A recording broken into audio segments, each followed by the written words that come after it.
Okay, so we've got this stack of sources you send over, articles, some research, but really importantly today, these real-world conversation transcripts. Right. And we're digging into them, distilling everything down to, the absolute essentials. Yeah, the nuggets. Exactly. And today, we're on a really practical mission, finding the bedrock, the absolute foundation of English fluency. That's right. For this deep dive, we're kind of setting aside the really complex grammar theories for a bit and definitely not chasing after like super advanced or obscure vocabulary. Our source material today, it's almost all transcripts of just daily functional English exchanges. The kind of stuff you actually say. Exactly. Yeah. Stuff that happens at the coffee shop or, when you're checking in for a doctor's appointment or even just saying hi to a neighbor. Really basic interactions. Okay, so the focus here is pure utility. We want to tackle what feels like the biggest barrier for any language learner, really, that translation delay. That pause. Yeah, that pause where you're scrambling in your head. We're looking at these simple, repeatable exchanges that basically train your brain to stop doing that. Yeah. To stop translating and just respond. Naturally, yeah. Instantly. Right. So we're treating these key phrases almost like immediate knowledge, like muscle memory for the language. The goal isn't just analyzing English. It's about being able to live in it, fluidly every single day. Well, and what's really fascinating when you look through these sources is how much they challenge the sort of common idea of what language mastery even is. Okay. If you talk to most learners, right, they often measure their progress by how many obscure nouns they've memorized, or maybe how well they can handle some complicated verb tense like the future perfect continuous. Oh, yeah. I think we've all been there, Yeah. agonizing over trying to fit some really complex clause into what's basically a very casual, 3-sentence chat. Totally. But these transcripts, they show native speakers often just default to the simplest, most efficient language possible, don't they? Absolutely. Fluency isn't really about complexity. It's much more about efficiency and, simplicity, especially in those really common high-frequency situations. Right. It's about getting the job done conversationally. Precisely. And if you think about the cognitive load, like how much brain power it takes, the goal is to shift English from being this, complicated problem you have to solve every time you speak into something more automatic, an instinctual function. Okay. And those key areas of daily chat greetings, simple transactions, managing basic needs, those are the foundations. If you can nail those, maybe say 80% of common situations, right. then you build the confidence you need to handle the trickier 20%. So the sources are really highlighting what you called the translation bottleneck, that process where you hear English. Then step 2, translate it into your native language in your head. Right. Step 3, figure out your complex answer. Then step 4, translate that back into English before you finally speak. Exactly. And by the time you do all that, you failed the fluency test.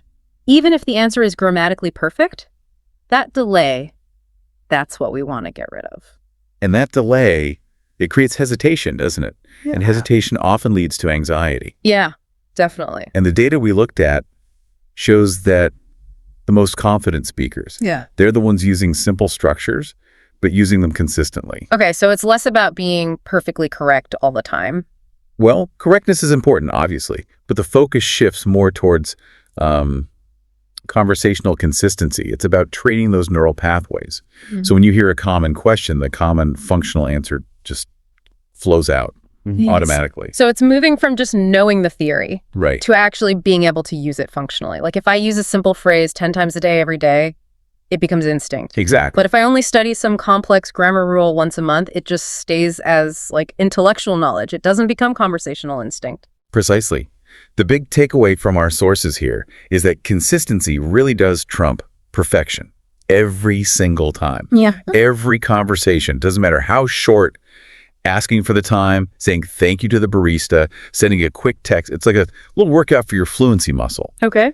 And it's the repetition of these foundational phrases that makes the words become instinctual.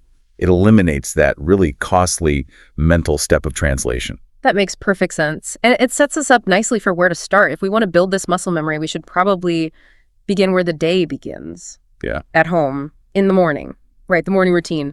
These are usually pretty warm exchanges, aren't they? Designed to show, simple care, establish a connection, whether it's with a roommate, partner, family. Yeah, it's like the social lubricant that gets the day started. Yeah. And our transcripts show that one of the most common morning phrases actually goes a little beyond just good morning. It tries to gauge, how the person is actually feeling physically. Okay. So the first key phrase we pulled is, did you sleep well? Very simple. Let's just hear that again slowly.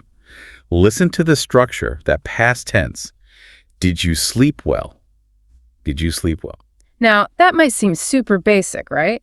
But its function is pretty important. I mean, in some cultures, asking about sleep might feel quite personal. Mm-hmm. But in everyday English, this is often what linguists call phatic communication. It's like a social ritual.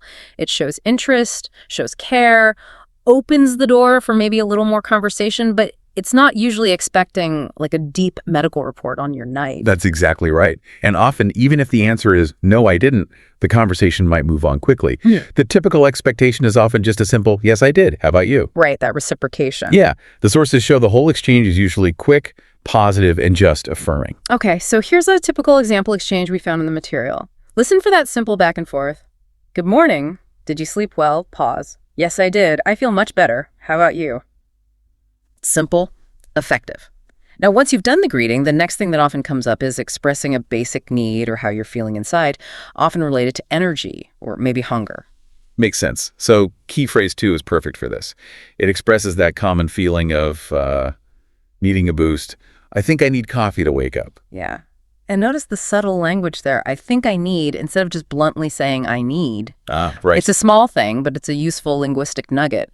Using I think just softens the statement a little, makes it less like a demand and more like a shared observation about your state. It's demanding, yeah. Let's hear it again slowly. I think I need coffee to wake up. I think I need coffee to wake up. And that structure, using the infinitive to wake up, clearly defines the purpose of needing the coffee. Learning to express these internal states, feeling tired, wanting breakfast, needing to leave soon, using this simple structure, it's really vital for feeling competent in daily chat. Definitely. So moving beyond how you're feeling inside, as people get ready for the day, the sources show a lot of conversation about external stuff, especially the weather or what you need to wear or take with you. Right, practical stuff.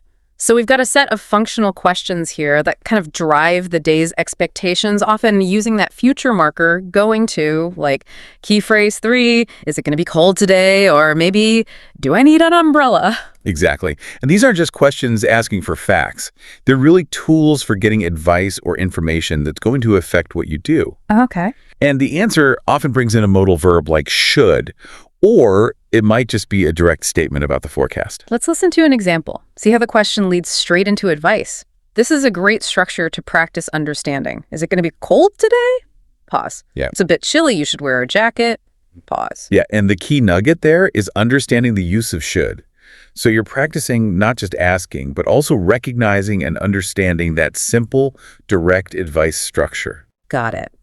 And finally, for the home setting, a really essential part of daily life. Offering and responding politely, especially around food and drink. Basic manners, right? Absolutely essential. So key phrase 4 focuses on making an offer or giving choices. Would you like some eggs? Or maybe, do you want toast or cereal? Okay. Now, pay attention to the slight difference in formality or register there. Would you like is generally seen as a little bit more formal or polite than do you want? Though, honestly, both are perfectly fine in a casual home situation. Right. Let's hear the structure of those offers again. Would you like some eggs? Do you want toast or cereal? And the transcripts really highlight how important short, polite, functional replies are. If someone offers you coffee and asks how you take it, you need to be concise. Yeah, you don't need a long explanation. So, how do you respond politely when the offer needs a bit more info, like a preference? Well, example response 1 could be, I'll have toast, please. Notice the contraction, I'll surely will, makes it quick. Pause. Or example response 2, a really common short reply, maybe talking about coffee. No, I like it black. Pause. That phrase, I like it black, that's a perfect example of conversational efficiency. How so? Well, it avoids the slightly longer, more redundant, I like my coffee black. It's just direct, concise, and it signals that you're fluent enough to use the minimum language needed to get the meaning across. It sounds natural. Okay, so stepping out of the house now, we're moving into the world of transactional English, commercial settings. Right.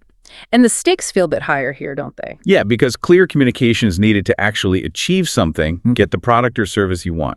Mistakes can be confusing or, you end up with the wrong coffee order. Exactly. And the cafe is actually a brilliant training ground for this kind of functional fluency. These interactions are usually very predictable. Right, there's a script almost. Pretty much. The server usually kicks things off with key phrase 5. Hi, what can I get for you? That's like the starting gun for the transaction.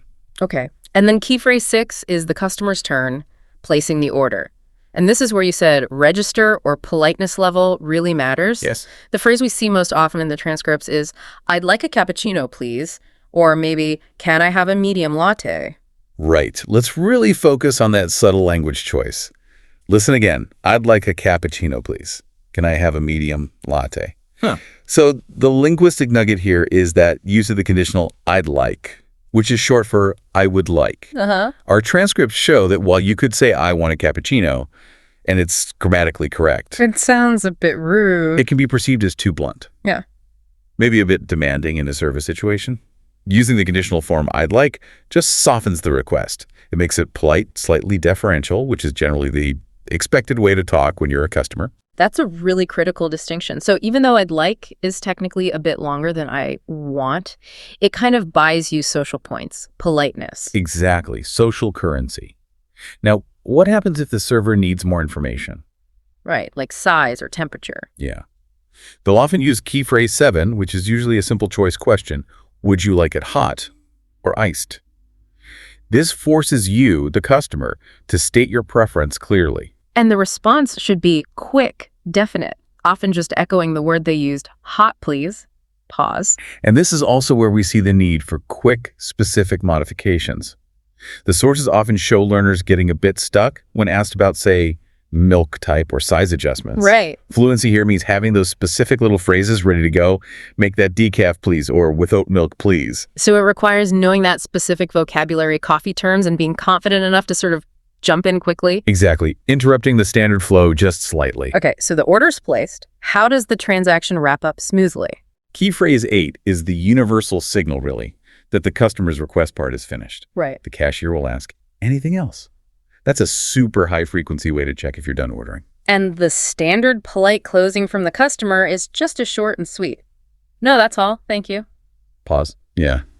That little phrase, no, that's all. It's like a mini power move of fluency. How so? It signals completion clearly, it confirms your order implicitly, and it prevents any awkward pauses. Mastering that whole sequence order, clarify, close, means you can handle these fast-paced, common transactions with real confidence. Okay, moving from coffee to, say, the grocery store. Still transactional English, but the focus shifts a bit, right? More towards finding things and asking about prices. Exactly. Key phrase 9 is all about locating items, asking for help. And politeness is key, again, because you're usually stopping an employee who's busy doing something else. So you start with, excuse me, where can I find the bread? Right, gotta get their attention politely first. Let's hear that request structure again. It clearly states the need. Excuse me, where can I find the bread? Excuse me, where can I find the bread? And the linguistic challenge here isn't so much asking the question, it's understanding the answer, isn't it? The directions they give. Absolutely. Those replies are often packed with prepositions and specific store vocabulary. Listen how the direction is given in this example. Example reply. It's in aisle 5 next to the milk. Pause. Okay, so that one short sentence uses aisle, which is a key store word you need to know, and the prepositions in and next to. Right. If you miss the preposition, you're lost. Totally. Fluency here means being able to quickly decode that spatial relationship, understanding where things are relative to each other. Okay, and the second essential shopping phrase, key phrase 10, is about price. Using pretty standard question structures, right? How much is this? Or maybe, is this on sale? Yep, core price questions. Listen again. How much is this? Is this on sale? And the replies bring in essential money and shopping words, sometimes using passive voice for sales, like example replies. It's $5. Pause. Yes, is buy one, get one free. Pause. Understanding phrases like buy one, get one free or 20% off requires you to know that specific sort of financial dialect of English shopping. Yeah. And really, if you can handle these kinds of transactions, finding your way around the store, ordering food, asking prices, you're basically functioning independently in an English-speaking environment. And that independence, that's practical fluency right there. Exactly. Okay, moving into broader public life now, dealing with essential services, travel, health, money. Here, the stakes feel even higher sometimes because clear, polite communication is absolutely crucial. Ambiguity could lead to real problems. Definitely. Let's start with asking for directions out on the street. This requires initiating contact politely because you're interrupting a stranger, essentially. Right. And our transcripts show the most successful interactions almost always start with a slightly more formal, polite opening. So, key phrase 11 uses that classic double polite structure. Excuse me, can you tell me how to get to the post office? Yeah, notice the layering of politeness there. Excuse me, gets their attention first. Mm-hmm. And then can you tell me, frames the request as checking if they're able to help, rather than just demanding the information. It's softer. Got it. Let's hear that vital request again. Excuse me, can you tell me how to get to the post office? Excuse me, can you tell me how to get to the post office? But again, like in the grocery store, the real challenge often isn't asking the question itself. It's mentally processing the instructions you get back, especially that they involve multiple steps. Exactly. Listen to the density here, the sequence words and prepositions. Example instructions. Go straight down this road and take the second left. It's right next to the bank. Pause. Response. Thanks so much. No problem. Have a great day. Pause. The linguistic nugget is understanding those sequential commands. Go straight down. Take the second left. It requires immediate processing of several steps. It really tests your ability to visualize the path just based on what you hear. Right. No map, just words. Okay. Next scenario. The doctor's office or clinic. A place where communication absolutely cannot afford to be fuzzy. The priority shifts from general politeness, maybe, to factual clarity. Totally. Key phrase 12 is for checking in. It's direct, states your purpose. Hello, I have an appointment at 10:00. This is the most common, most functional way to start that medical encounter based on the sources. Okay, straightforward. Then after check-in, you need to be able to state the reason you're there, the problem. Key phrase 13 is critical for explaining symptoms, especially how long you've had them. I've had a headache for 2 days. Yes, and this is a golden linguistic nugget. The sources consistently show that when people are explaining symptoms, especially under a bit of stress, they default to this structure, which absolutely requires the present perfect tense. The famous present perfect. The very same. Listen closely to how I've had connects the past to the present. I've had a headache for 2 days. I've had a headache for 2 days. So I wonder, is it okay to say something like, I have a headache since 2 days ago? I know that's a common structure for learners translating directly. That's a very common error the sources reveal. While people might understand what you mean, saying, I have a headache since 2 days ago sounds quite unnatural, potentially confusing to a native speaker. All right. That present perfect structure, I've had X for Y duration, is really the non-negotiable standard for describing symptoms that started in the past and are still happening now. Nailing this little phrase ensures the medical team gets your timeline right. And that phrase often leads to follow-up questions from them, right, to get more details. Exactly, like. Example follow-up. Do you have any other symptoms? Pause. Your reply. Just a slight fever and a sore throat. Pause. Practicing this kind of language really prepares you for what can be a high-stress situation. It ensures you communicate the essential info clearly so you get the right care quickly. Makes sense. Okay, finally in this section, let's touch on formal transactions, like at the bank. This requires respectful, precise English because, well, money's involved. Absolutely. Key phrase 14 is about stating your intention clearly and formally. Hi, I'd like to open a new account. There's that I'd like again. Yes, absolutely necessary here over I want in this professional transactional setting. Let's hear it again. I'd like to open a new account. I'd like to open a new account. And that statement usually leads to key phrase 15, where the bank employee needs to clarify your needs, asking about specific services. The terminology here can be specific. Right. The banker asks, do you want a savings account or a checking account? Pause. Your reply, I think a checking account will work for me. Pause. So the linguistic nugget here is the vocabulary. Savings account versus checking account. You absolutely have to be able to recognize and distinguish those specific financial terms to manage your money. And the response, I think a checking account will work for me, uses that slightly tentative language, I think, which is quite common when you're making a significant financial decision, maybe indicating you're open to their professional advice too. Okay, this section looks at how fluency requires you to be dynamic, to shift your style. We're moving from face-to-face talking to situations where maybe visual cues are gone, like on the phone. or where the tone needs to be more professional, like at work, Right. or where you need to be super concise, like texting. Fluency means adjusting your English based on the channel, the context. Absolutely.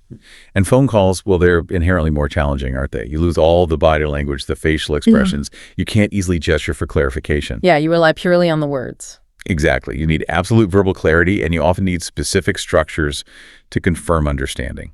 So, key phrase 16 focuses on a common phone task, making social plans, proposing something, and confirming the details. Like, I was thinking maybe we could have dinner together tonight. Are you free? Yeah, and that structure, I was thinking maybe we could, Yeah. is actually quite a sophisticated way to propose something tentatively. How so? It softens the suggestion.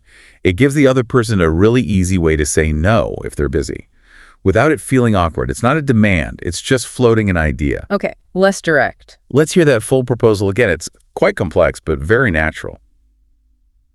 I was thinking maybe we could have dinner together tonight. Are you free? I was thinking maybe we could have dinner together tonight. Are you free? And because we don't have those visual cues on the phone, confirmation phrases become absolutely vital to make sure you're both on the same page. You need to lock down the details. Definitely. So the exchange might continue like this. Friend responds, "That sounds great. What time were you thinking?" Pause. You respond, "Maybe around 7. Pause. Friend confirms, "Perfect. See you then." Pause. Notice how the friend asked, what time were you thinking? It mirrors your tentative proposal. It's a soft negotiation starter. If 7 didn't work for them, they could easily counter-propose, like, oh, how about 7.30 instead? Fluency here isn't just about proposing. It's being ready for that back and forth negotiating time or place. Right. And you might need to use phrases like, okay, just to confirm, or sorry, did you say 7 p.m.? To really compensate for only having audio. Got it. Okay, shifting gears now to work or school interactions. Here, the required rhythm is more professional. It demands clarity, cooperation, and often an awareness of deadlines and tasks. Yes. Key phrase 17 is all about checking on the status of something, which is vital for managing projects and keeping everyone aligned. A common example. Did you finish the report? And the appropriate response needs to manage expectations professionally. You want to give the status update without sounding like defensive or rushed. Exactly. A good response might be. Not yet. I'm still working on it. I'll send it by the end of the day. Pause. See, that reply uses 2 really functional phrases. Not yet clearly states the current situation. And I'll send it by the end of the day provides a specific, actionable commitment. It's the language of accountability in the workplace. Makes sense. And equally important at work or school is knowing how to ask for help or clarification, which is key phrase 18. And this needs to be framed respectfully, right? Absolutely. You often use softening questions, frequently involving modal verbs like could or do you have a minute to help me with something? Could you explain that again, please? I think that second one, could you explain that again, please, is especially good. Using could you instead of just can, he adds that extra layer of formal politeness. It signals respect for the other person's time, maybe their authority. It shows you're asking for their patience, not just checking if they're capable of explaining it. It's precisely those small linguistic cues that demonstrate social awareness in a professional setting. These phrases help keep the communication collaborative rather than making it sound like you're just, dumping your problem onto someone else. Right. Okay, lastly, in this dynamic section, we have to look at digital communication, texting, and email. The medium itself really dictates the style, the register. Totally. Texting is generally casual, super concise. The sources absolutely confirm the heavy use of informal English contractions everywhere. Sometimes slang, even ellipses, might be used to show a pause or trailing off, though we're avoiding those in our script for the TTS. Right, so for texting, we see really short exchanges, often focused on making quick, informal plans. They strip away all the unnecessary filler words, like example texting, hey, are you free this weekend? Pause. Reply, sounds fun, let's decide by Friday. Pause. Yeah, it's functional, rapid-fire communication. Fluency in texting means understanding you usually don't need a formal opening or closing. Just get straight to the point. But email, on the other hand, even for a quick check-in, generally requires a more professional tone, respectful language, precise grammar. Definitely.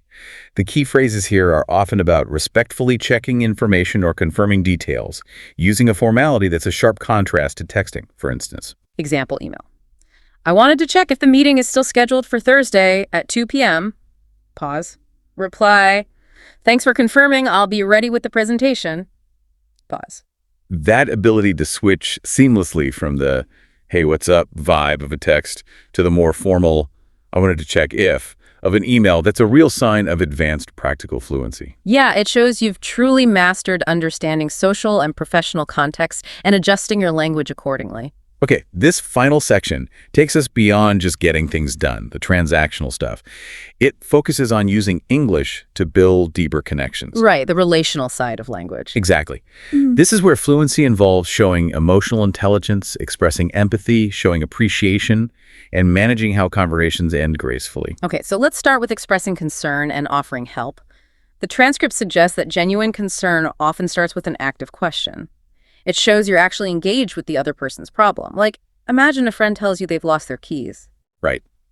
Key phrase 19 shows concern and immediately kicks off the problem-solving thought process. Oh no, do you remember where you last had it? Yeah, it's practical concern. It immediately shifts from just passive sympathy, oh, that's too bad, to active support. Let's hear it again.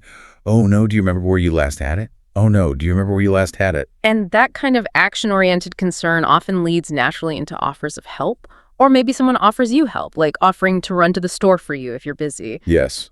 So key phrase 20 is about accepting that support gratefully. That sounds great, thanks. It's short, positive, affirming. It accepts the help simply without making a big fuss or minimizing their offer. Got it. Now, apologies. They're fundamental for smoothing over little bumps in relationships. Key phrase 21 covers apologizing and also how to respond with understanding, but just saying, I'm sorry, might not always cut it in English, right? That's a great point. The linguistic nugget here is that a really effective apology in English often includes a brief reason or context. It helps justify or at least explain the mistake. So the apology sounds more complete, like, I'm sorry I forgot to reply to your message. You have the what? Exactly. Yeah. Listen to how the reason is built right in. I'm sorry I forgot to reply to your message. I'm sorry I forgot to reply to your message. And the response is just as crucial for showing grace and keeping the relationship smooth. It's okay, I know you were busy. Pause. That full exchange, giving context for the apology, and then the other person responding with empathy, that shows a really sophisticated understanding of relational communication. It reinforces the connection rather than just closing the complaint. Okay. We also need to practice the positive stuff too, giving compliments, showing appreciation. Key phrase 22 is used for strengthening those social bonds, recognizing someone's effort or just something nice about them, like, I love your dress, it looks great on you, or maybe, thanks for helping me today, I really appreciate it. Yeah, these are highly versatile phrases. The first one builds rapport through a personal comment. The second recognizes someone's action, their effort. And delivery matters, they should sound warm and sincere. And how do people typically reply to a compliment or thanks? The sources probably show common responses. They do. Often the reply will politely accept the kind words, maybe while slightly downplaying the effort involved if it was help. A great example is, Example reply. Thanks, that means a lot. Pause. notice that phrase, that means a lot. It's interesting because it shifts the focus slightly. It's not just about the dress itself, but about the positive emotional impact of receiving the compliment. It really strengthens the connection. Nice nuance. Okay, finally, we need to know how to end conversations gracefully. Just stopping abruptly can feel awkward, maybe even rude, undoing the good connection you just built. Key phrase 23 is all about polite, softened conversation closure. Yeah, you need language that signals you need to finish, but ideally also hints at future contact, like the simple, it was great talking to you, or the slightly more active version, giving a reason. I have to go now, but let's catch up soon. Okay, giving a reason softens the exit. Exactly. Let's hear those two functional closings again. It was great talking to you. I have to go now, but let's catch up soon. Using that, I have to go now, but structure really smooths over the fact that you're cutting the conversation. And the natural response kind of seals it nicely with mutual good wishes. Right. Example response, sure, talk to you later. Take care. Pause. Mastering these closing techniques really helps ensure that every interaction you have, no matter how short or how complex it was, leaves the other person with a friendly, positive, and respectful final impression. #outro. So if we pull together all these insights from looking at these real-life conversation sources, the core idea is this. Fluency doesn't really come from studying the most complex grammar exceptions. Right. It's achieved when you stop doing that mental translation and start responding directly. And that happens through repetition, through using these essential simple structures over and over again. In everyday situations. Exactly. It happens when you're in the grocery line, when you're making small talk with a neighbor, when you're ordering your lunch. Every single one of those functional conversations is actually training your brain to think in English. And building on that, here's a really powerful practical tip that came directly out of analyzing the source material. Try narrating your own actions in English. The self-talk technique. Yeah. You don't need anyone else around for this. Just talk to yourself either in your head or, quietly out loud about what you're doing. Describe your chores. Okay, I'm washing the dishes now and they feel clean. Or your daily routines. I think I'll wear the blue shirt today because the weather looks warm. Right. This kind of constant internal narration, it trains your brain to actually structure thoughts in English, hopefully bypassing that translation step altogether. It's about making English a real, living, breathing part of your actual day, not just treating it like a subject you study for an hour. Exactly. So we want to leave you with this provocative thought for your own learning journey. If consistency really is the key to unlocking fluency, how could you systematically, deliberately integrate just one single new daily conversation phrase, maybe something as simple as, what do you feel like eating tonight, into your life each week? Turning your routine into your classroom. Precisely. Turning your existing routine into your most effective classroom. Think about it. Try to use it. And we'll see you next time for the next deep dive.